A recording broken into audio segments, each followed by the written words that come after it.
வணக்கம் உறவுகளே, KA ஜெஃப்னா அரோ சேனலூடாக உங்களை சந்திப்பதில் பெரும் மகிழ்ச்சி. நீங்கள் தரும் ஆதரவுக்கு நன்றியை தெரிவிப்பதோடு, நீங்கள் எங்கள் சேனலுக்கு புதிதாக வருகை தருவதாக இருந்தால் சப்ஸ்கிரைப் பண்ணுங்க, பெல் பட்டனை கிளிக் பண்ணுங்க, லைக் பண்ணுங்க, கமெண்ட்ஸ் பண்ணுங்க, ஷேர் பண்ணுங்க. தொடர்ந்து எங்கள் சேனலுடன் இணைந்திருங்கள்.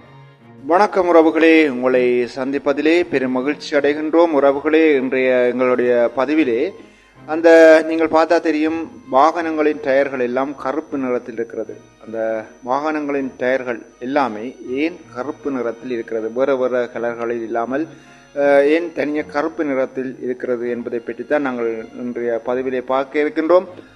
அதற்கு முதல் நீங்கள் எமது புதிதாக KA ஜெஃப்னா அரோ என்ற சேனலுக்கு வருவராக இருந்தால் முதலில் எமது சேனலை சப்ஸ்கிரைப் பண்ணுங்கள், இந்த பெல் பட்டனை கிளிக் பண்ணுங்கள், லைக் பண்ணுங்கள், ஷேர் பண்ணுங்கள். தொடர்ந்தும் எங்களுடன் இணைந்திருங்கள். பாருங்கள், இப்பொழுது அந்த வாகனங்களுக்கு பூட்டப்படுகின்ற அந்த டயர்கள் ஏன் கருப்பு நிறத்தில் இருக்கிறது என்பதை பார்ப்போம். அதற்கு முதல் டயர் பற்றி ஒரு அடிப்படையான ஒரு விடயங்களை பார்த்துவிட்டு அதற்கு செல்வோம். நீண்ட பயணத்துக்கும் டயர்கள் முக்கியம். அதாவது வாகனங்கள் சீராக ஓடுவதற்கு டயர்களும் முக்கியமான ஒன்று. அதனால் நாங்கள் டயர்களை வாங்கும் பொழுதும் அது பூட்டப்படும் பொழுதும் சரியாக பூட்ட வேண்டிய தேவையும், வாங்கும் பொழுதும் டயர்களை பார்த்து சரியாக வாங்க வேண்டிய தேவையும் இருக்கின்றது. உங்களுக்கு தெரியும், இலங்கையிலே ஏற்றுமதி செய்யப்படுகின்ற அந்த ரப்பர் மிகவும் ஏற்றுமதிகளில் முக்கியமாக ஒரு ஏற்றுமதி பொருளாக விளங்குகிறது. அந்த ரப்பரில் தான் டயர் தயாரிக்கப்படுகிறது. அதைவிட டயர் தயாரிக்கும் பொழுது பல ரசாயன கலவைகள் கலக்கின்றார்கள். கூடுதலாக டயர்கள் 2 வருடம் அல்லது 4 வருடத்துக்குள் ஒரு முறை அந்த டயர்களை நாங்கள் மாற்ற வேண்டும் என்று சொல்கிறார்கள். அதான் அதனுடைய ஆயுட்காலம் என்று சொல்லப்படுகிறது. இருந்தாலும் ஒவ்வொரு டயர்களுக்கும் ஒவ்வொரு ஆயுட்காலம் இருக்கிறது. அதை உற்பத்தி நிறுவனங்களே அதிலே அந்த டயர்லே அடித்து விடுகிறார்கள். அது எங்களுக்கு சில பேருக்கு தான் அதனுடைய தகவல்கள் தெரியும். பலர் அதை ஆராய்வதில்லை. சிலர் தான் அதை சரியாக ஆராய்ந்து அதற்கேற்ற முறையிலே நடைமுறைப்படுத்துகிறார்கள். டயர்கள்லேயும் பல வகை இருக்கின்றது. நீங்கள் தெரிந்த ஒவ்வொரு நிறுவனங்கள் ஒவ்வொரு வகையான டயர்களை தயாரிக்கிறத நாங்கள் கூடுதலாக DSIயை விரும்புகிறோம். அந்த கம்பெனியில் தான் டயர்களை வாங்குகின்றோம். நீங்கள் பார்த்தா தெரியும், இந்த டயர்லே ஆங்கில எழுத்துக்கள் பொறிக்கப்பட்டிருக்கும். டயரில் அந்த பக்கத்தில் பார்த்தீங்கன்னா தெரியும், B, W, Y போன்ற அந்த எழுத்துக்கள் பதிக்கப்பட்டிருக்கும். அது ஏன் பதித்திருக்கிறார்கள் தெரியுமா? டயர்லே வார சகல விதமான பதிவுகளும் ஏதோ ஒரு காரணத்துக்காக தான் பதிவு செய்யப்பட்டிருக்கிறார்கள். அதை நீங்கள் ஆராய்ந்து பார்த்தா தெரியும். அந்த இப்போ தொலைதூர பயணத்துக்கு போகிறென்றாலும் சரி, அல்லது வேகமாக வாகனங்களை ஓட்டுறது என்றாலும் சரி, டயர்கள் முக்கியத்துவம் வாய்ந்தது. அதற்கேற்ற மாதிரி தான் அந்த டயர்களும் தயாரிக்கப்பட்டிருக்கிறது. ஒவ்வொரு டயர்களுக்கும் ஒவ்வொரு அந்த ஸ்பீட், அந்த வேகம் வரையறுக்கப்பட்டிருக்கிறது. அது எப்படின்னா, அந்த டயர்ன்ற பக்கவாளில் பார்த்தீங்கன்னா தெரியும், சில நம்பர்கள் போட்டிருக்கு. அதில் ஒவ்வொன்றுக்கும் ஒவ்வொரு காரணம் இருக்கு. டயர்ன்ற வேகம், அதாவது இந்த டயர் மூலம் இத்தனை மணித்தியாலம் தான், இத்தனை மணித்தியால வேகத்தில் தான் போகலாம் என்பதற்காகத்தான் இது அந்த நம்பர்களை, அந்த இலக்கங்களை போட்டிருக்கிறார்கள். இதை விட இந்த டயர் எப்போது உற்பத்தி செய்யப்பட்டது என்றதுக்கும் அந்த நம்பர்கள் தான் போட்டிருப்பார்கள். அதாவது அது எப்பொழுது உற்பத்தி செய்யப்பட்டிருக்கிறது என்பதற்கும் அந்த இலக்கங்களை தான் போட்டிருப்பார்கள். டயர்ன்ற பக்கவாளில் பார்த்தீங்கன்னா 4 இலக்கம் உள்ள எண் வழங்கப்பட்டிருக்கும். அது நீங்கள் இனி ஆராய்ந்து பாருங்கள். 4 இலக்க எண் வழங்கப்பட்டிருக்கும். அதில் வர முதல் 2 இலக்கங்களும் டயர் உற்பத்தி செய்யப்பட்ட வாரத்தை குறிக்கிறது. பின்னுக்கு இருக்கிற அந்த 2 இலக்கம் தான் இந்த வருஷம், என்ன வருடத்தில் இந்த டயர் உற்பத்தி செய்யப்பட்டது என்று.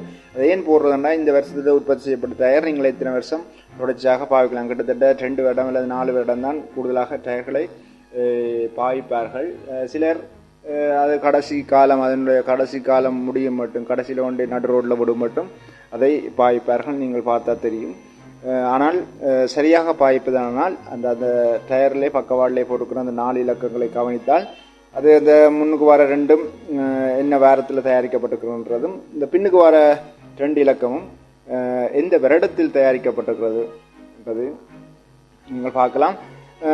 டயரில் இப்போ T+ டயர் ரெண்டெல்லாம் வந்திருக்கு. அதாவது T+ உங்களுக்கு தெரியும், அதுலேயே அதுக்கான விடை இருக்குது. டீப் இல்லாத டயர் அது காற்றடிக்கப்பட்டு அதுவும் பல தேவைகளுக்காக பல தேவைகளின் காரணமாக தயாரிக்கப்பட்டிருக்கிறது.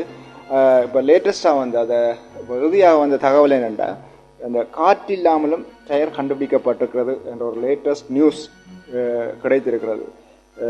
கடைசியாக வந்த தகவல் அப்படி சொல்லுகிறது.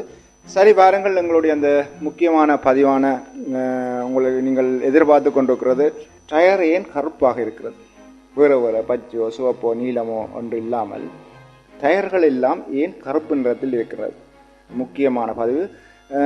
அது ஏனென்றா, கருப்பு நிறத்துக்கு காரணம் அதில் சேர்க்கப்படுகின்ற அந்த டயர் தயாரிக்கப்படும் பொழுது சேர்க்கப்படுகிற கார்பன் பிளாக் என்கின்ற தூள் செய்யப்பட்ட இந்த மிருதுவான கரித்தூள். அது ஏன் செய்கிறண்டா, அதை ஏன் கலக்குறண்டா? இதை விட நீங்கள் எல்லா இடத்துலையும் இந்த காண முடியும். இங்கேண்டா அந்த வீட்டில் மண்ணெண்ணெய் விளக்கு எரிப்பீங்க, அந்த மண்ணெண்ணெய் விளக்கு எரிக்கிற போது விறகுற அந்த படிகிற கரித்தூள் இருக்குதானே, அதுதான் அந்த கார்பன் பிளாக். அதைத்தான் அவர்கள் மேலதிகமாக உற்பத்தி செய்து அந்த டயர் தயாரிக்கும் பொழுது கார்பன் பிளாக்கை சேர்க்கிறார்கள்.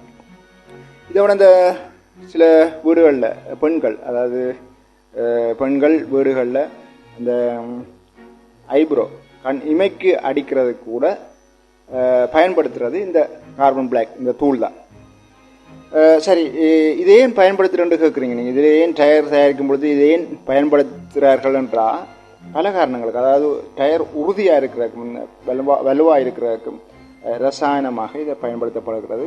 அதை விட சரியான வலிமை, இதை சேர்த்தா சரியான டயர் நல்ல வலிமையாக இருக்கும். இதை சேர்த்தா டயர் ஆயுள் காலம் கூட இருக்கும் என்று கண்டுபிடித்திருக்கிறார்கள். நாங்களும் இப்போ டயர்களை வேண்டியிருக்க எல்லாது பாவிக்க உறுதியான இருக்கணுமென்றதானே நாங்களும் விரும்புவோம். அதால் இது உறுதியாக இருக்கிறதுக்கு தான் இதை சேர்க்கிறார்கள் உற்பத்தியாளர்கள். இதை விட இந்த வெயில் காலங்களில் இப்போ வீதியை பார்த்தா தெரியும், எப்பயும் வெப்பமாக தான் இந்த புக்கியாக தான் புக்கியான சூடாக தான் இருக்கும். இந்த சூட்டை கூட இந்த கார்பன் பிளாக் என்ற அந்த ரசாயன கலவை வெப்பத்தை தாங்குகிற சக்தி இதுக்கு இருக்கு. இப்போ நாங்கள் வீதியில் போய்க்கல டயர் இப்போ வாகனம் ஓடிக்கொண்டு போய்க்கல இந்த இதை சேர்த்து அந்த கார்பன் பிளாக்கை சேர்த்தா அது வீதியில் போய்க்கல இந்த வெப்பத்தை வீதியின் வெப்பத்தை தாங்குகிற சக்தி இருக்குது. அதனால்தான் இந்த கார்பன் பிளாக்கை அதிகமாக சேர்த்து டயரை உற்பத்தி செய்கிறார்கள். அதனால் டயர் கருப்பு நிறமாக இருக்கிறது. இப்பொழுது உங்களுக்கு விளங்கியிருக்கும் ஏன் இந்த டயர்கள் எல்லாம் இப்போ எந்த வாகனத்தை எடுத்தாலும் டயர்கள் எல்லாம் கருப்பு நிறத்தில் இருப்பது ஏனென்று தெரியும். அதுக்கு காரணம் இந்த கார்பன் பிளாக் என்ற அந்த ரசாயன கலவை தான். நல்லது உறவுகளே, இதுவரை அந்த டயர்கள் ஏன் கருப்பாக இருக்கிறது, அதில் டயரில் வருகிற எழுத்துக்கள் என்னத்துக்காக பொறிக்கப்பட்டிருக்கிறது, அதனுடைய ஆயுட்காலம் என்ன, டயர்களை எப்பொழுது மாற்ற வேண்டும் என்பதை பற்றிய ஒரு முழுமையான தகவல்களை அறிந்து கொண்டீர்கள். இன்னும் ஒரு தகவல்களோடு உங்களை சந்திப்போம். நன்றி.